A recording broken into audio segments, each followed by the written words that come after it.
Last week I had to leave my home and most of my possessions in Dubai when the war started. We were just a few hundred yards away from a drone crash that hit the Palm, and with rockets going off and the sounds of blasts being heard, we thought it'd be better to stay in London for a bit until things began to be more clear and started to unfold. And sometimes things in the world or in your life are absolutely not what you had planned. And sometimes they're very, very difficult. And it just seems like things are going off track and they're not going according to plan. And it made me remember something that is an extremely powerful tool that I want to share with you. And it's very paradoxical, which is that one of the most powerful mind programs that I've ever found involves believing something that probably isn't true, which sounds kind of crazy, because we're used to thinking about beliefs as a way to hold on to reality, to establish reality. We believe things that are true, obviously. But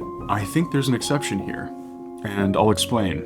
First, let me explain what the belief is, which is everything is going to turn out. And not just turn out like you're going to be okay, you're not going to die, but everything is going to turn out perfectly, exactly as it should turn out. Which sounds a little crazy. In fact, it sounds a bit religious. It makes me remember the spirituality in California where I came from, and honestly some of the religious stuff as well. It took me a while to wrap my head around this, but I actually think that this is a genius belief. Even though it's technically not true, or at least it's not, verifiable. And I'll explain why. Okay, so first off, I'm going to start a bit backwards and I'm going to game out two situations, okay? So clone everything in your life, yourself, your situation, circumstances, clone it. So now you got two versions of it, okay? In version A, this version, if you're like most people, you've got a general direction in life, or maybe you're very specific of like, this is my goal. I want to earn this much. I want to be doing this thing, these relationships. You got your goals and you're going in a certain direction. And the mindset that you have is that some of the things that you're encountering in your life, like good connections, good job, opportunities, these things you kind of classify as opportunities or stepping stones. They're things that you want. And then there's a whole slew of other things, which are the obstacles, the hard things, the things that are obviously preventing you from getting to where you want to go. And that would be like what happened in the Middle East for me. Now, that's one situation, very common. Situation number two is one where this person got an extra bit of information, very lucky. Someone traveled back in time and told him, you know what, you're not going to believe this, but everything you ever wanted, it's going to happen. It's going to happen and it's going to be perfect. Like 5 years from now, you're going to have all of it. All the things that you could want or need, it's going to happen. That person with that information, think about this, instead of seeing everything as obstacles or opportunities, they may start to see even the obstacles as opportunities.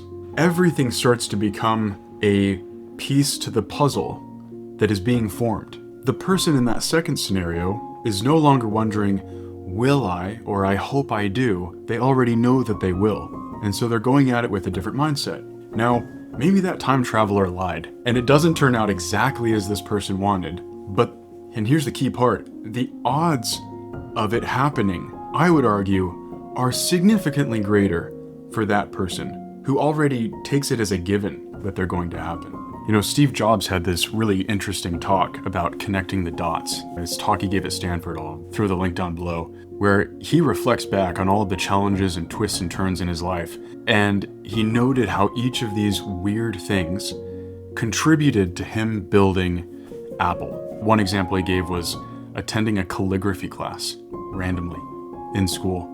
But that calligraphy class became the basis for the idea of fonts in the computer. And that without that class, he wouldn't have been able to conceptualize that differentiator. And that there are similar things in our lives that if we can see things for what they really are, which could be, if we want them to be, opportunities rather than challenges, then we can use that to get where we want to go. And so the person in Camp B over here, they are able to draw from dozens of sources for wisdom, instruction. They're looking for the signs and the cues of how it is that they got to where that they wanted to go. Whereas the other person in Camp A is more inclined to be wondering, can I move the world to get there? Can I get there? despite all of these obstacles and challenges. And so the bottom line is that the person who believes that it's going to happen, believes that they're going to accomplish it, is inherently more likely to actually accomplish it. Now you might be saying, well, that's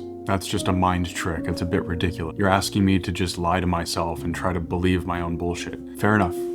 But there's another part to this that convinced me that it wasn't that it wasn't a mind trick. And that part is that the difference between what you want and what is ideal is massive. And that's really hard to get your mind around. At least it was for me. It takes a lot of humility to go, this is the way that I envision perfect life, perfect world, and this is the way that it is. And you're telling me that the way that it is might actually be the more perfect way than what I think, or the way that I envision it. And the reason this is so hard is it's not just about how much money you should be making. Is $50,000 a year better than $300,000 a year? No, this gets to things that are real. Things like war, things like addiction, things like death and illness, and like all of the horrible things. The idea that all of these horrible things, all of these painful things, could actually be a part of reality in the way that it's meant to be, the way that's necessary, the way that's perfect and good.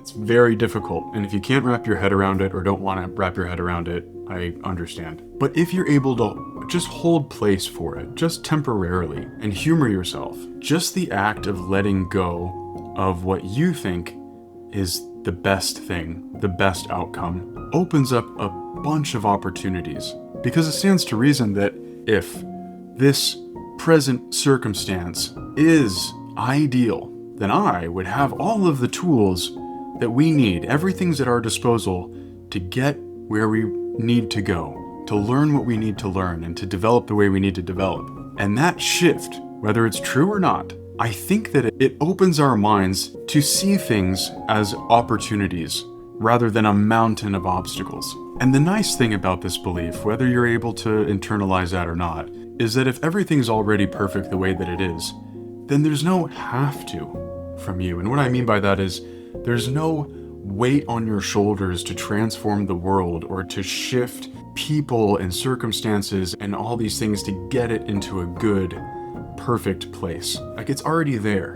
And so if you can do it, the weight comes off you, but it doesn't mean that you just sit back and you go, okay, things are perfect the way that they are, therefore I don't need to do anything. Then it becomes less of a, I have to do this to make things good, to make things perfect, to, I suppose I can kind of play around. Well, what else am I going to do? Maybe I'm perfectly okay here in this room, but maybe I want to start a project. Maybe I want to do something. And then your goals, for me, became less of a mandate of this is what my life needs to look like, and it becomes more of a game. Like, this is the thing that I want to create. And that way, when things shift and when priorities change and unexpected things happen, it's a game. It's fun. It's a dance. And it's not a disaster every time that you have to recalibrate your goals and your trajectory. So I'm not saying that one way is right and the other way is wrong, but I think one of them is more enjoyable. And I think at the same time, it maximizes odds for success. The stakes for success become a lot more manageable and life becomes a bit easier. Hopefully I made sense in all of that.